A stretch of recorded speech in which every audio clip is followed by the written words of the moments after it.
Ya, yang pertama begini ya, agenda hari ini itu sebenarnya selain daripada melihat legal standing dari Pak Kapolri ya, juga seharusnya mediasi. Nah, tadi makanya ketika majelis tadi mengatakan bahwa dia mau menunjukkan mediator dulu. Nah, kami tadi sedikit agak mendesak. Nah, langsung aja kami minta hari ini mediasi aja.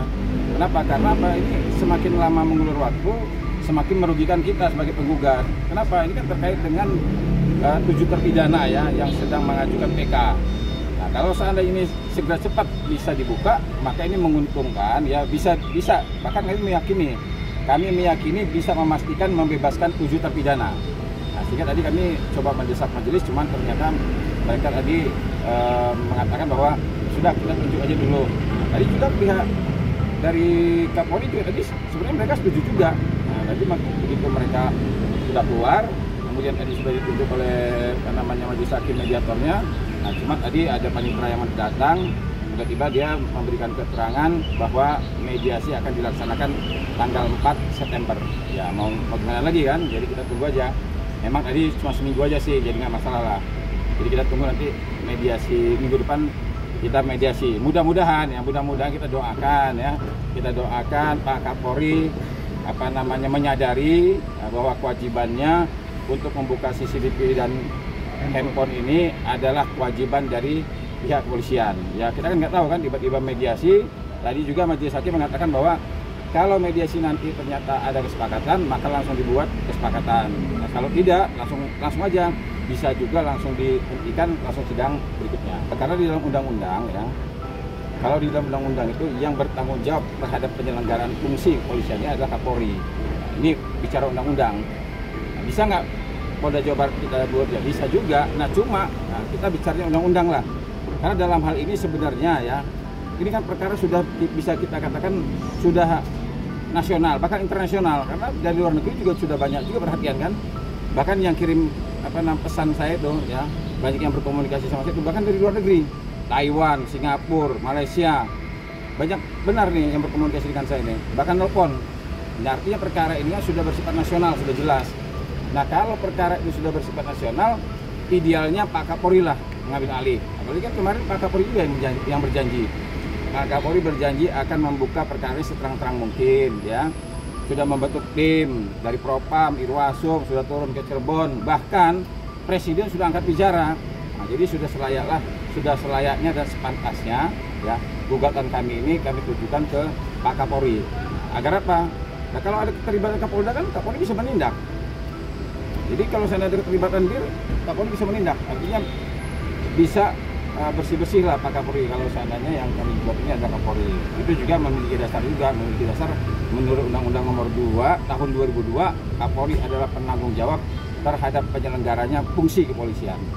Tadi ada 11 atau 12 tadi? 11 ya. Kalau nggak 11 sama 12 tadi. Tapi yang saya lihat yang 11 yang jelas saya jelas tadi ya. Saya lihat dengan jelas tanda tangan Pak Kapolri, Pak Listio Sigit. Terus penerima kuasanya ada 11 orang kalau tidak salah. Pangkatnya juga tadi ada Irjen, ada Brigjen, ya macam-macam lah. Yang jelas ada 11 orang yang mewakili dari Pak Kapolri. Memang kalau dibilang kecewa ya, sebenarnya kecewanya orang cerdas itu dengan tindakan. Nah, kami ini kecewa ya. Tapi kecewanya kami lakukan dengan tindakan. Nah, artinya kami mengajukan gugatan. Gugatan ini kan akibat kekecewaan. Kalaulah umpamanya kewajiban pihak dari kepolisian ini dilaksanakan dengan baik dan benar, tentu tidak mungkin muncul gugatan. Nah, gugatan inilah bentuk kekecewaan kami. Nah, dalam persidangan juga kalau bilang kecewa ya kecewa juga, karena kan 2 kali Pak Kapolri tidak hadir. Ketiga kali, keempat ya hadir ya sekarang. Nah, cuma kekecewaan kami sudah bisa kita kita obatilah dengan kehadiran dari Pak Kapolri yang diwakili oleh 11 orang yang tadi sudah hadir. Kami cukup mengapresiasi lah ya. Kalau cuma ya tadi agak kecewanya, harusnya majelis hakim kemarin menjanjikan bahwa hari ini harusnya mediasi, tapi tidak jadi masalah karena mundurnya hanya seminggu, nggak jadi masalah. Artinya kami tetap tunggu agar supaya kami pengen dengar jawaban dari Pak Kapolri apa sih. Jadi kan teman-teman mau wawancara kan mereka nggak mau kan, mereka nggak berani ya karena memang mereka mewakili Pak Kapolri nih kan. ngeri-ngeri sedap juga kalau seandainya salah jawab juga kan, karena yang memberi kuasa ini unsur pimpinan mereka. Tapi nggak apa-apa, ya kami sebenarnya penasaran apa sih kira-kira yang akan disampaikan ke kami nanti saat mediasi. Ya apa nih kira-kira alasan mereka tidak mau membuka CCTV dan handphone, ya kira-kira gitu. Kalau saya sangat berharap benar, ya bukan hanya saya mungkin ya, masyarakat Indonesia ini, seluruh masyarakat Indonesia saya yakin ya, saya meyakini ya, pasti kalau Pak Kapolri mau hadir di persidangan di Pengadilan Negeri Jakarta Selatan, wah itu ibaratnya luar biasa. Saya mungkin akan cium tangan Pak Kapolri itu ya, dengan bangga ya, dengan bangga saya kalau Pak Kapolri bisa hadir di Pengadilan Negeri Jakarta Selatan, apalagi dia langsung nih memberi keterangan ya. Jangankan dia hadir ya, dia sekarang aja kalau seandainya Pak Kapolri ini dengan legowo ya, dengan sukarela mengatakan apa alasan dia tidak mau membuka atau tidak mau memerintahkan Kapolda untuk membuka CCTV dan handphone, itu luar biasa ya. Kalau seandainya dia berani ngomong nih, alasannya begini, atau kenapa nih Pak Kapolri tidak mau memerintahkan. Saya sebenarnya gini ya, saya sebenarnya agak kasihan juga sama Pak Kapolri ini.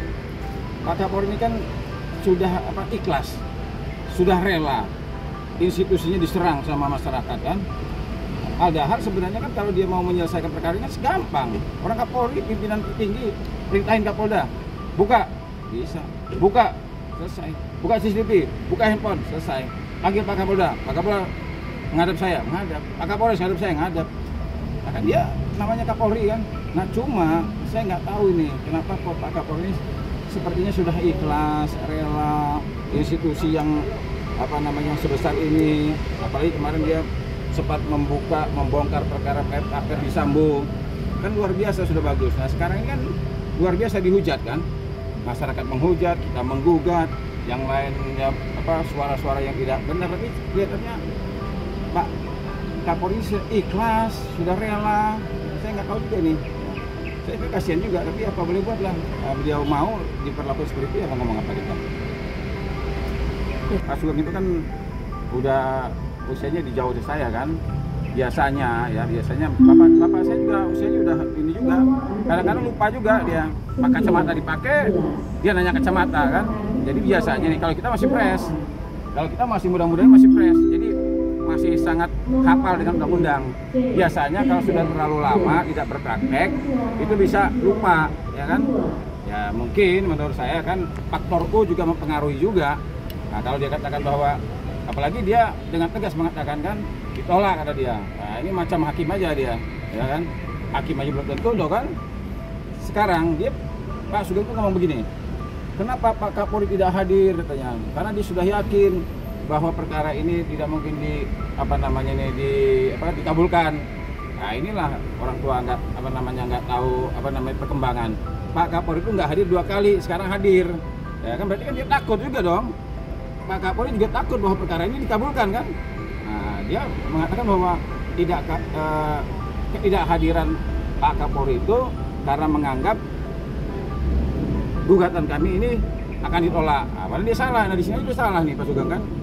Ya mungkin saran saya, mungkin Pak Sugeng ya harus baca-baca buku lagi ya. Biasanya itu mandi pagi, baca buku biar fresh lagi. Ya, biar fresh lagi. Karena Pak Kapolri sampai sekarang hadir, sidang ketiga hadir, sidang keempat sekarang hadir. Kalau mereka yakin bahwa gugatan kami ini ditolak, pasti dia tidak hadir Kapolri. Ya, biarin aja deh gugatan ini, ya. Biar aja di perspek. Tapi faktanya hadir Pak Kapolri. Nah ini dari situ sudah ketahuan kan, analisanya meleset sangat jauh. Pak, mungkin buat minggu depan agendanya apa Pak? Ya gini ya, minggu depan tuh acaranya mediasi. Nah cuma ya, kenapa saya tadi berharap juga dari pihak kepolisian ini memberikan juga ya sedikit statement lah, speak up-nya. Cuman tadi mereka tidak berani. Nah tadi ya juga saya sampaikan, Pak sebenarnya saya pengen menyampaikan juga. Tadi kalau seandainya mediasi, saya mau menyampaikan, kan saya sekarang ini ada perkara baru lagi, ya di Soreang, Bandung ada lagi diduga 4 terpidana salah tangkap. Nah mungkin besok saya akan sampaikan nih ke mediasi, ya. Saya akan sampaikan ke perwakilan Pak Kapolri, akan menyampaikan kalau perlu datanya nanti saya serahkan ke beliau biar Pak Kapolri tahu, baca langsung ada 4 terpidana lagi yang masih wilayah Jawa Barat ya, diduga salah tangkap.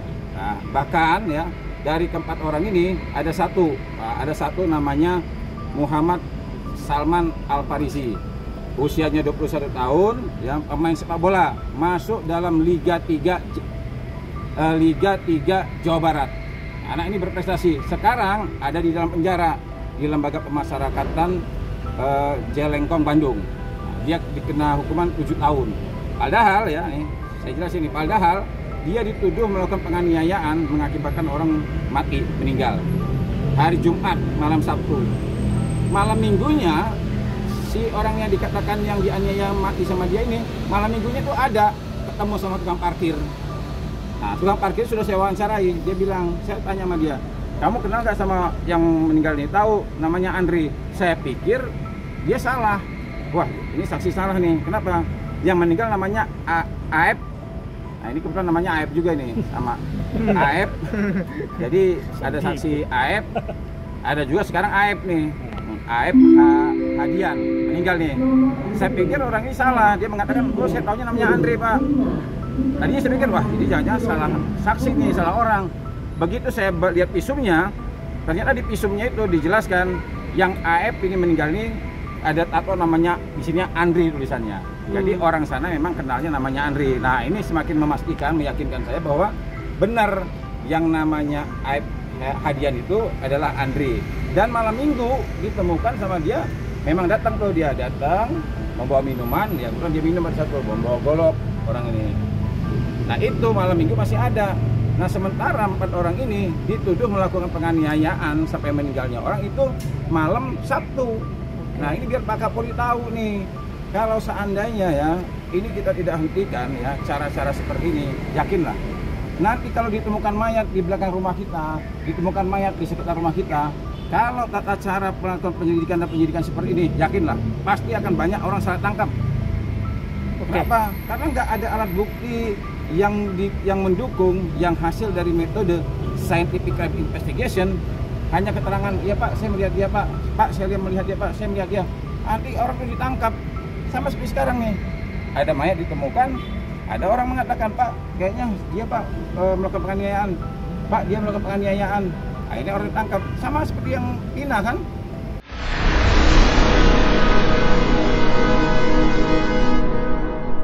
Jadi jangan lupa untuk subscribe Cumi Cumi.